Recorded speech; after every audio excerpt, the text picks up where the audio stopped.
Okay, let's give you guys some practice. So use the ratio test to determine if this series will converge or if it will diverge. So remember, take the apps of an plus 1 over an. If this whole thing here is less than 1, then you know it's going to converge.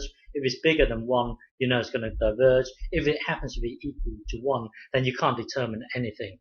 Okay, so use the ratio test to determine if this will converge or if it will diverge. So press pause and have a go. Okay, so whatever happens, we need to get an plus 1 over an. So this here would be, looking at this here would be our an plus 1, because we would put n plus 1, into the n here.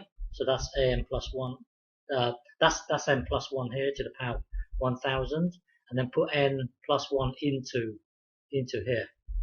So that would be 2 to the power of n plus 1. So this whole thing, so looking at this here, this whole thing here is an. It's an plus 1, sorry. And then this thing here will be our an. So now it's just a matter of us evaluating this. Find the limit of this whole thing here. So looking at this, so once you've done this, have a quick glance. Have a quick glance at this.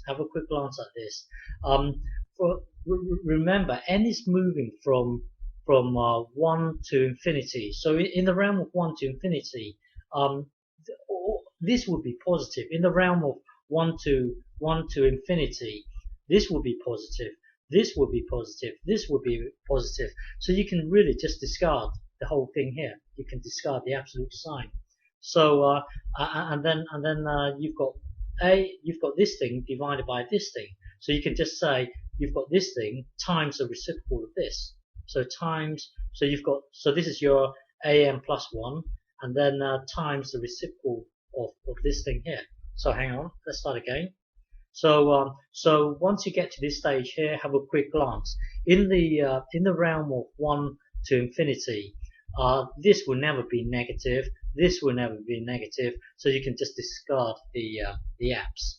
And then now it's this thing divided by this thing. So that's the same as this thing multiplying the reciprocal of this. So that will then give you this. Now it's just a matter of tidying up. So if you look at this and this, well, 2 to the power of n plus 1, you can imagine it as 2 to the power of n times 2 to the power of 1. And then up here you've got, so this will just cancel out with this.